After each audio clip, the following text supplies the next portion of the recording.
Assalamualaikum warahmatullahi wabarakatuh. Saya M. Rakib Jamali dari Pekanbaru, Riau, Indonesia. Pada hari ini kita akan berbicara tentang masalah bid'ah, terutama bid'ah hasanah.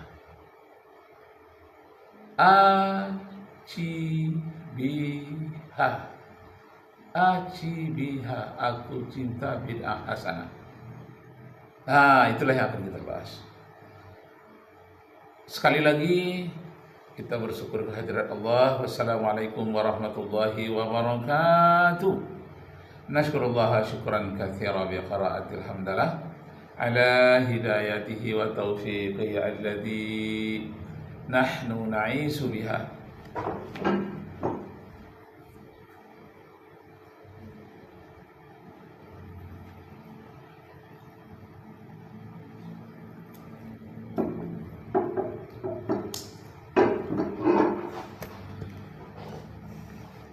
Wa nusalli wa nusallimu ala Muhammadin ala juhdihi wa bazlihi li tablighi syara'illah hidayatan lana.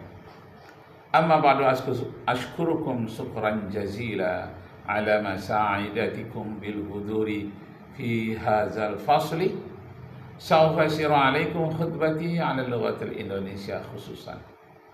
Kama araftum al-an إخواني وأخواتي الأعزاء وأصدقاء والزملاء، كما عرفتم الآن أنا أبحث نحو أحب البدعة حسنة. أنا أحب بدعة الحسنة. أنا أحب بدعة الحسنة. Aku cinta kepada bid'ah hasanah. Nah, Bapak Ibu, saudara-saudara sekalian, saya dahulu termasuk orang yang berpantang menyebut bid'ah itu, merasa jijik sekali. Apa itu bid'ah? Nggak ada hasanah.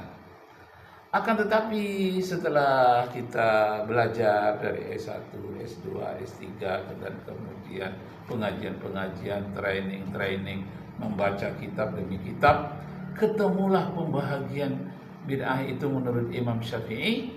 Ada bid'ah mahmudah, ada namanya bid'ah mazmumah. Nah, yang bid'ah mahmudah ini disebut dengan istilah lain bid'ah hasanah. Jadi jangan terlalu takut dengan sebutan bid'ah itu, dan jangan pula terlalu cinta. Walaupun di sini saya tulis cinta bid'ah hasanah. Hasanahnya memang harus kita cintai. Tapi bid'ah ini rupanya yang tak dicontohkan oleh Rasulullah itu bukan karena Rasulullah benci atau Rasulullah mengharamkannya, tapi karena memang waktunya belum sampai untuk melakukan hal-hal itu, seperti misalnya membukukan Al-Quran, karena memang belum waktunya, sehingga Rasulullah tidak mencontohkannya. Walaupun Abu Bakar dan Umar sempat berbeda pendapat, mengatakan ini tidak ada contoh dari Rasulullah. Tetapi ini kan baik, kata Umar bin Khattab. Karena ini baik, laksanakanlah, insya Allah. Ukurannya baik apa? Akal pikiran yang sehat dan tidak ditentang pula oleh Al-Quran dan Sunnah. Masya Allah. Allahu Akbar. Allahu Akbar, Allahu Akbar, La ilaha illallah, Wallahu Akbar, Allahu Akbar, walillahil hamd. Khutbah Jumat memakai bahasa Indonesia. Pernahkah Nabi Muhammad SAW mencontohkan, karena sholat Jumat itu wajib menggantikan sholat zuhur? Pernahkah Nabi Muhammad SAW berkhutbah memakai bahasa Indonesia? Tidak pernah. Tapi kita di Indonesia wajib malah memakai bahasa Indonesia. Kalau tidak, masyarakat tidak akan mengerti. Orang yang berkhutbah Jumat memakai bahasa Sunda ada di Jawa Barat. Yang memakai bahasa Arab terus ada juga di Jawa Barat. Yang bahasa Arab semua. Nah, itu ada di Parung, ada di Lembang, ada di mana banyak di Jawa Barat. Kalau di Riau ada juga di kalangan orang-orang tarekat yang khutbahnya menggunakan bahasa Arab. Nah, pertanyaannya tidak dilakukan khutbah di dalam bahasa Indonesia. Kenapa? Karena dia merasa Rasulullah tidak pernah mencontohkan. Bukan tidak tahu Rasulullah Islam itu akan berkembang di Indonesia, di Pakistan, di Inggris dan Amerika. Tahu, tapi kenapa tidak dicontohkan? Insyaallah, itulah perlunya ijtihad para ulama bahwa sesungguhnya berkhutbah dalam bahasa Indonesia itu wajib bagi bangsa Indonesia. Khatibun nasa ala qadri uqulihim, kata Ali bin Abi Thalib. Berkhutbahlah kamu kepada manusia sesuai dengan bahasanya, atau berdialog dengan seseorang sesuai dengan tingkat berpikirnya. Di antara tingkat berpikirnya itu nampak di dalam penggunaan bahasanya. Alhamdulillahilladzi khalaqas samawati wal ardh, atau alhamdulillah nahmaduhu wa nasta'inuhu wa nastaghfiruhu wa na'udzu billahi min sururi anfusina wa min sayyiati a'malina man yahdihillahu fala mudilla lahu wa man yudlil fala hadiya lahu. Asyhadu an la ilaha illallah wahdahu la syarika lah wa asyhadu anna Muhammadan abduhu wa rasuluh. Allahumma salli wa sallim wa barik ala Muhammadin wa ala alihi wa ashabihi ajma'in. Amma ba'd. Faya ibadallah, usikum wa iyaya bitaqwallah, faqad fazal muttaqun. قال الله تعالى في القرآن الكريم يا أيها الذين آمنوا اتقوا الله حق تقاته ولا تموتن إلا وأنتم مسلمون. Kemudian khatib berwasiat kepada kita semua, sidang Jumat yang berbahagia, termasuk diri khatib sendiri. Marilah kita senantiasa meningkatkan ketakwaan kita kepada Allah dengan sebenar-benarnya takwa, dan janganlah mati melainkan dalam Islam. Judul khutbah kita pada hari ini, cinta bid'ah hasanah. Itu misalnya. Jadi Bapak Ibu saudara-saudara sekalian, dulu seluruh orang disebut bid'ah, terkejut. Itu TBC itu, tahayul, bid'ah, khurafat, TBC. Bid'ah, tahayul. Tetapi setelah kita baca buku, terutama buku Imam Syafi'i, ternyata terbagi lagi. Ada yang bid'ah lughawiyah, ada bid'ah yang syar'iyyah, ada lagi bid'ah mazmumah, ada lagi bid'ah mahmudah, ada bid'ah hasanah. Nah, rupanya kata-kata bid'ah itu luar biasa, dan yang mencontohkan berbuat bid'ah itu adalah Allah Subhanahu wa taala. Allah lah yang mencontohkan bid'ah pertama kali, disebutkan di dalam surat Al-An'am ayat 101. Badi'us samawati wal ardi aw yakunu lahu waladun walam yakul lahu sahibatun wa khalaqa kulla syai'in wa huwa bikulli syai'in alim wa huwa bikulli syai'in alim.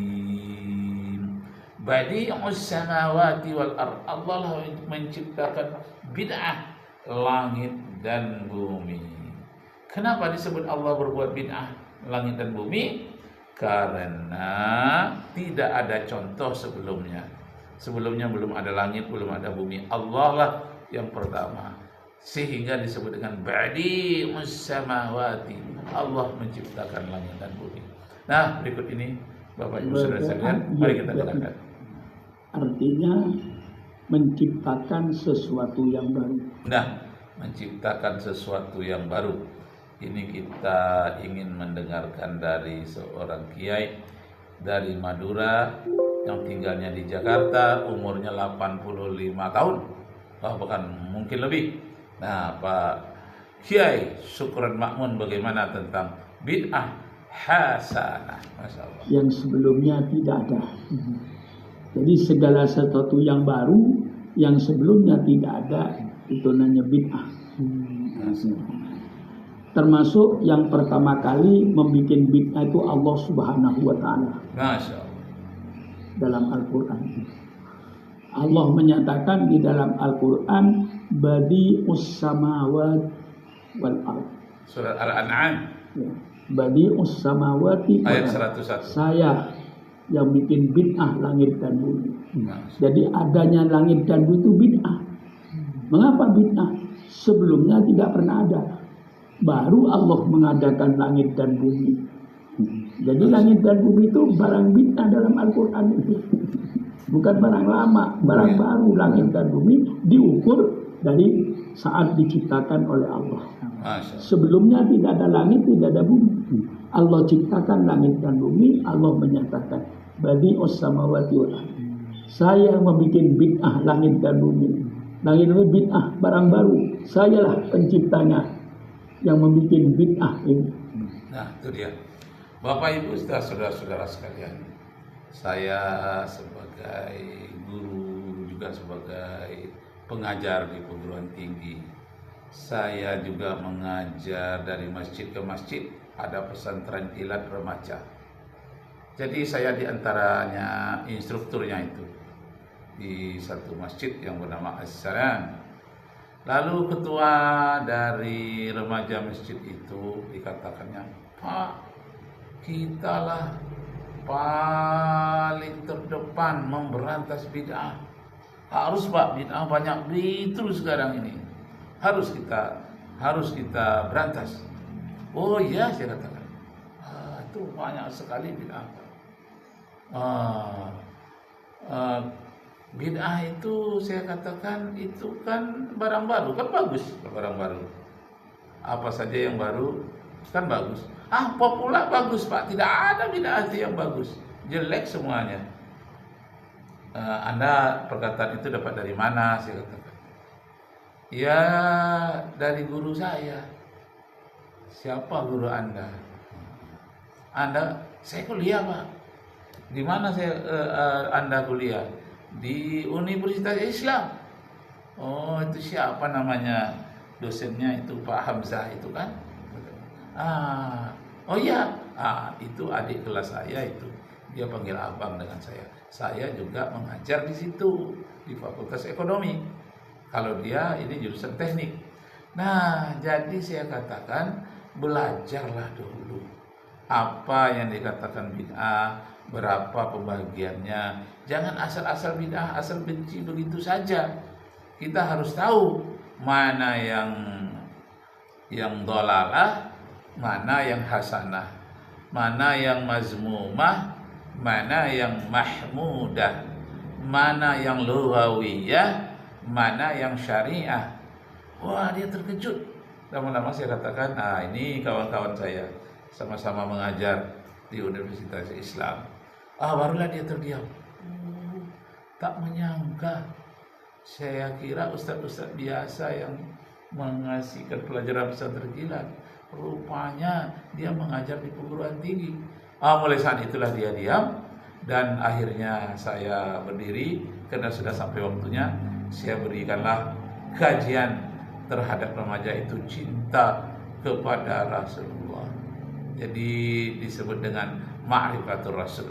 Jadi ada pelajarannya ma'rifatullah, ada ma'rifatul Rasul, ada ma'rifatul ulama. Macam pengenalan terhadap Allah, terhadap Rasul, terhadap para ulama sesuai dengan firman Allah, ati'ullaha wa ati'ur rasula wa ulil amri minkum. Taatlah kepada Allah dan taatlah kepada Rasul dan patuh jugalah kepada para ulama dan para umara. Itu yang disebut dengan ulil amri. Jadi Profesor Muhammad Abduh di dalam tafsir Al-Manarnya itu dinyatakan bahwa yang disebut wa ulil amri minkum itu maksudnya adalah ulama, umara. Nah, itu yang termasuk di dalamnya. Tapi yang diutamakan adalah ulama. Disebutkan juga innama yakhshallah min ibadihil ulama. Wassalamualaikum warahmatullahi wabarakatuh.